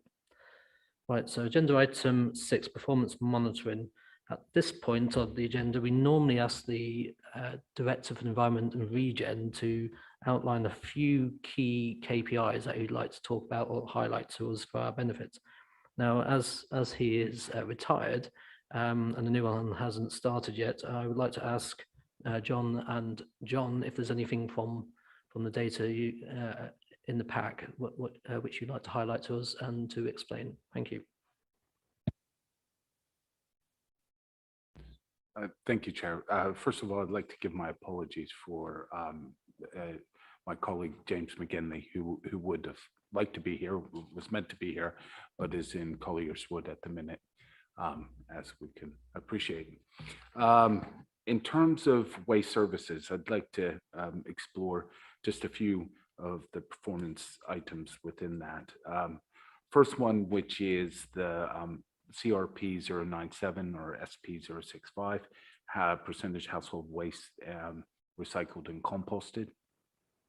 Looking at an analysis of where we sit from a London-wide perspective, in the full year of 2020-21, we were ranked 6th out of the 33 London boroughs in terms of performance. We are actually quite high performing in terms of the recycling. We do have a stretch a target. There was only one London borough during that time that actually achieved a 50% recycling rate.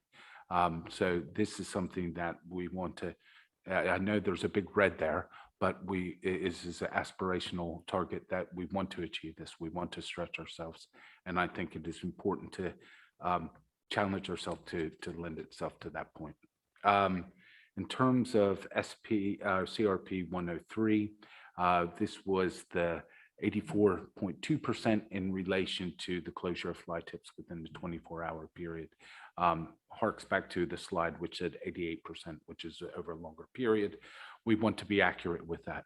Officers are keen in terms of making sure that of the accuracy of that. We don't want reports closed for convenience. We want reports closed because of accuracy, and we will keep a keen eye on it.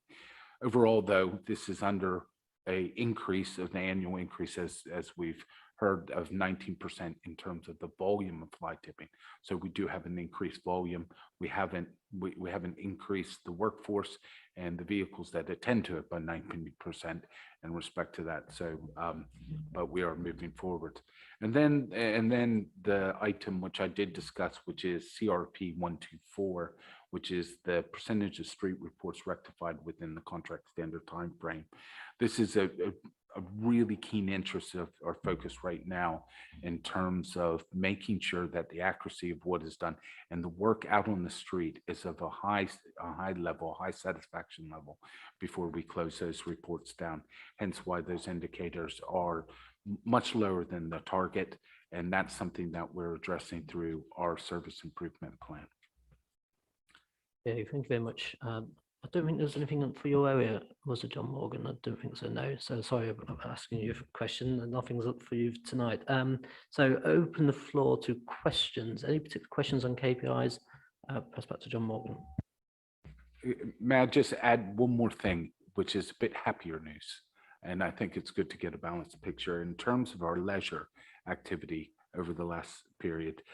We have seen a really positive improvement of, and this is SP 349, 14 to 25-year-old fitness center participation, with a target of 15,816, where we're almost at 19,000. So it's really good to see that the youth in our community are using these sites actively, as well as the overall participation within our leisure centers, where we have that value increased, and we have 2 greens on there. So I'd just like to thank people for visiting our leisure centers. Oh, brilliant. Thank you, John. That was an area of weakness during the pandemic, so it's good that it's recovering well. Of course, we get an income as a council from that if it's working well. I see hands up from Councillor Wilson and Fairclough. Just on the air quality, so it's CRP 121.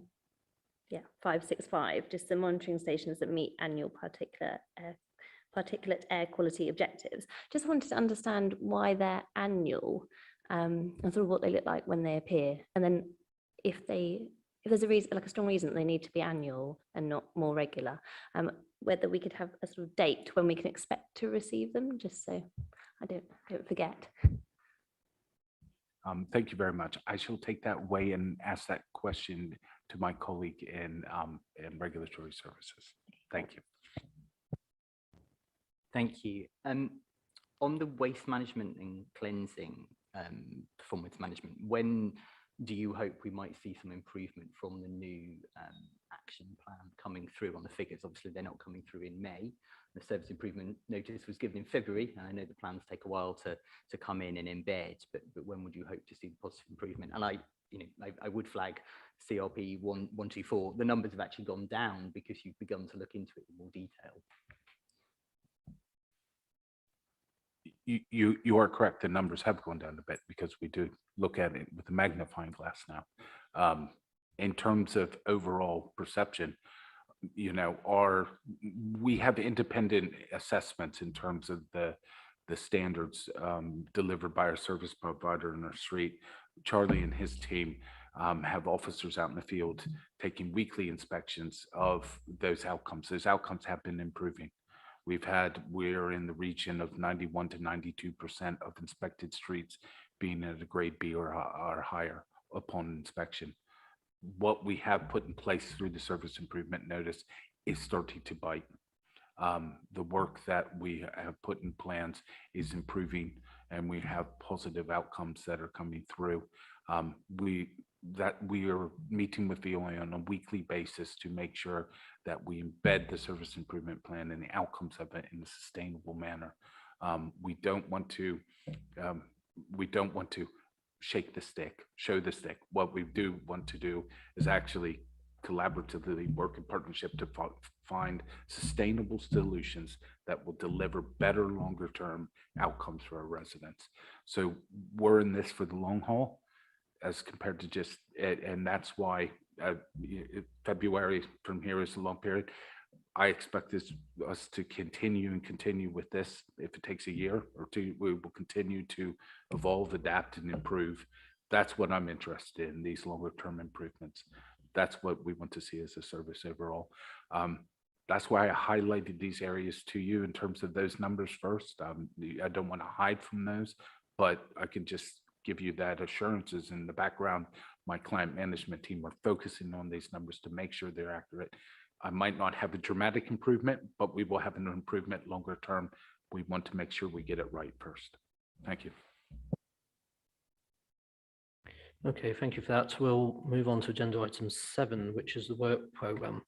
And as this is the first one in the new cycle, we've spent some time after the topic workshop putting all the ideas that we spoke about at that meeting into a work programme that you'll see in front of you. It's been broadly grouped into themes for each meeting. Councillor Neaverson's been working on that with our scrutiny officer. So do you have any particular comments on the work programme? And in particular, does anybody have any ideas for speakers that you might want to appear at those meetings, and or any site visits you might like to conduct which will help this panel? Councillor Fairclough. Thank you, Chair. And the last time I'll speak tonight, I promise. Don't hold me to that. I'm very grateful to the Chair for adapting from the original draft of the work programme to add in support for renters, which appears on the revised draft, which I think is important. I just wanted to confirm that is the time that the panel's February 2022 recommendations might come back, or to note that there are some recommendations that we made in February 2022 on this topic that I'd want to see. And I'd also like to propose that we add in one area that I think is currently missing. And we heard tonight from the Cabinet Member for Housing, Councillor Judge, about some interesting ideas around affordable housing. We collectively suggested housing should be on the list, and it is in some aspects, but not in terms of affordable housing. So I'd like to suggest that we add a written report on affordable housing to the February 2023 panel meeting. I'm open to it being at a different place, but it's, there are some important areas in new policy to review, and some exciting ideas that Councillor Judge was talking about. So I'd hope, we have a positive role to play in feeding into that and looking at it. So I'd like it to be added to the agenda, please. Okay, that sounds like a reasonable recommendation, but first I would like to check with John Morgan, who's the relevant AD for that area, whether that's a realistic time frame. I know we've asked for this in the past, an update on housing and this topic mentioned by Councillor Fairclough. Is that possible if we take it to February meeting, a written report that we can comment on? Yes, I think February is a possible date, yes. Is everybody else happy with that? Is that agreed? Yeah, that's agreed. Okay, brilliant. We'll let Councillor Neaverson know via the minutes. Okay, so that's good to hear. One of the main things we want to do is task groups. That was spoken about before. And I understand that as a panel, we've got two key ones that are of interest. There's one on EV charging and what the borough can do in response to that idea and how we can turbocharge the rollout of EV charging points, or retrofitting of homes as proposed by one of the members. So any thoughts on either one of those options? Councillor Welton. I think, in terms of those options, I think we should really much focus on terms of the retrofitting of homes. This is a huge task in terms of the council, which will potentially run into obviously hundreds of millions of pounds. And I think we do need to do a lot more work in terms of going into that in depth. In terms of EV charging, obviously we've received a considerable amount of additional funding for additional charging points in the borough, so progress has been made in that area. But I think the retrofitting is something I think we really need to get into as a scrutiny panel, and I would be supporting that as a work group. Any other thoughts from anybody on what should be a priority? And also, if anybody be interested in being on that task group, we'll also circulate it to the wider council to see if anybody else will be. But now's the chance to be involved. Councillor Fairclough. Sorry, I didn't tell the truth about not speaking. I have no problem with the task group on retrofitting. It's a very important area. I would just flag that at our workshop meeting, the director did in fact suggest that retrofitting was probably not an area a task group could add much value to.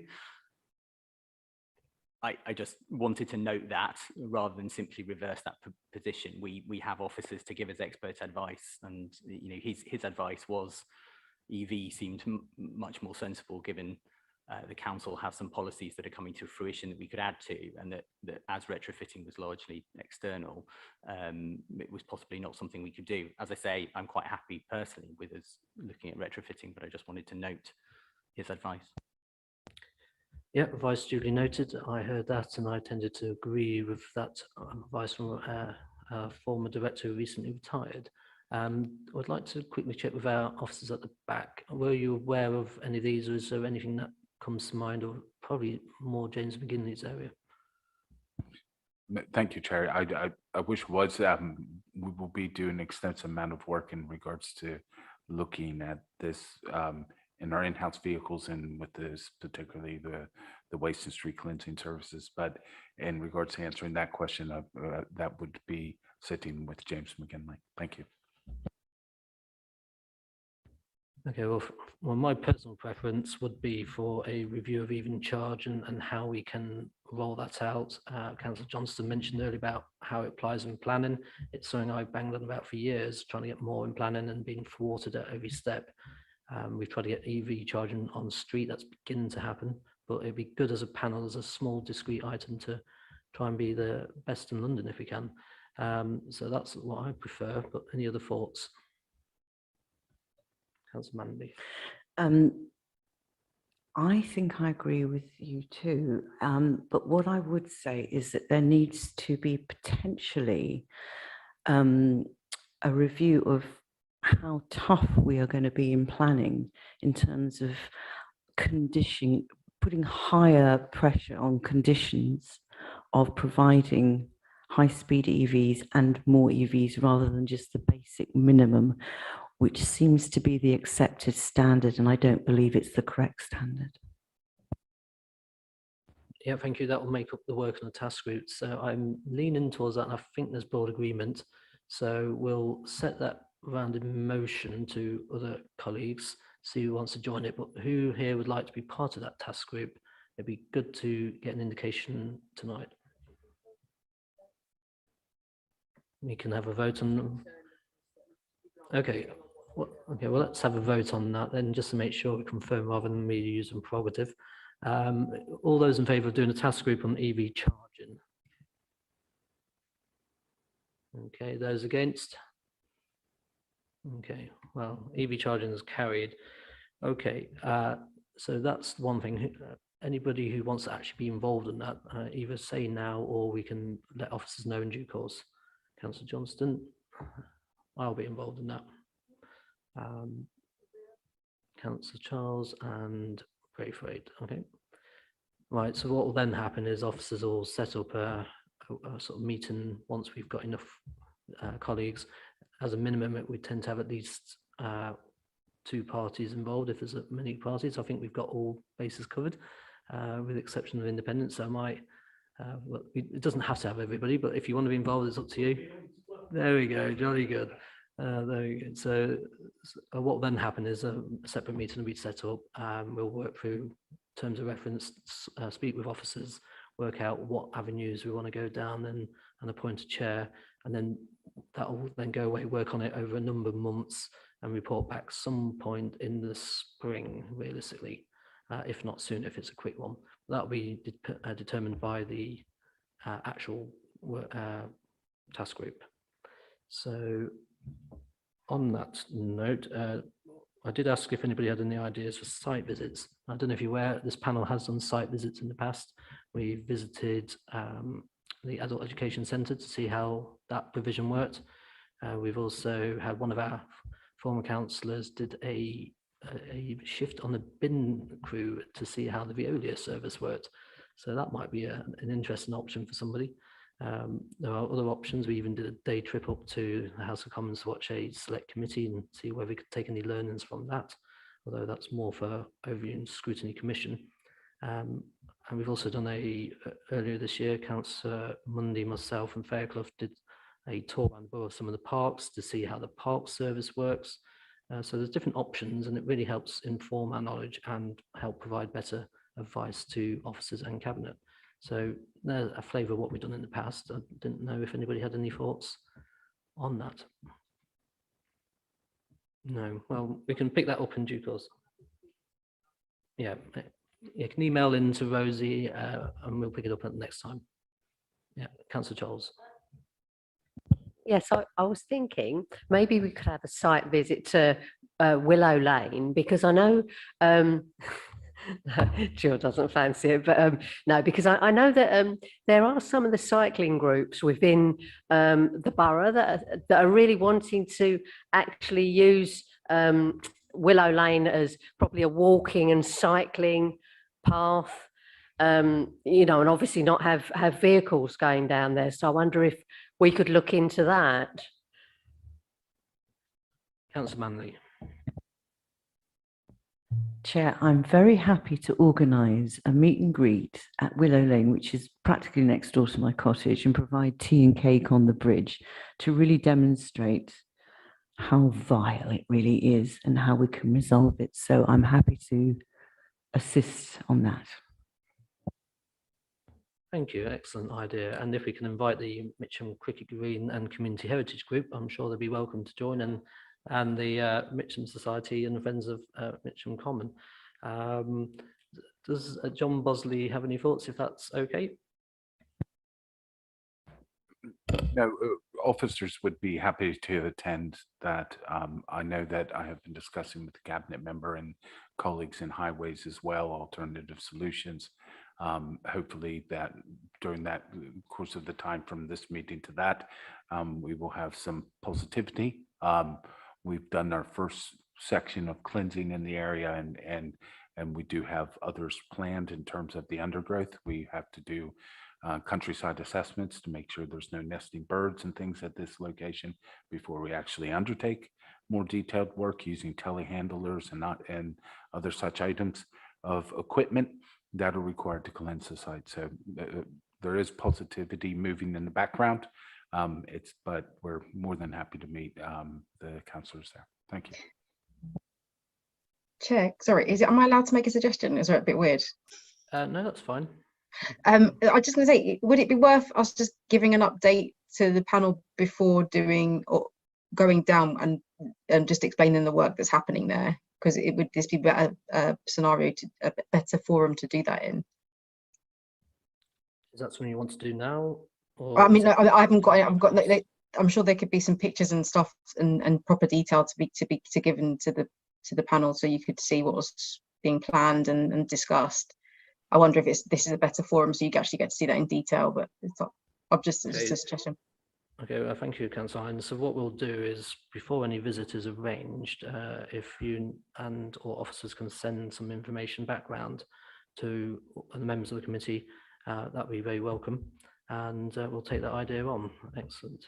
Well, thank you very much, everybody. That's the work programme sorted for the year ahead. Of course, each meeting it's reviewed, so there's always slight amendments we can do.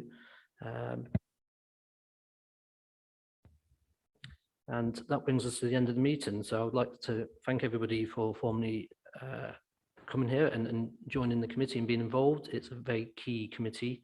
I think it's probably the most important scrutiny committee, in my personal opinion. Don't tell those in the other committees. So the next meeting will take place on the 1st of September. It's an early one after the summer. So do cut short your summer holiday. And the main items will be climate change and active travel. So thank you very much, everybody.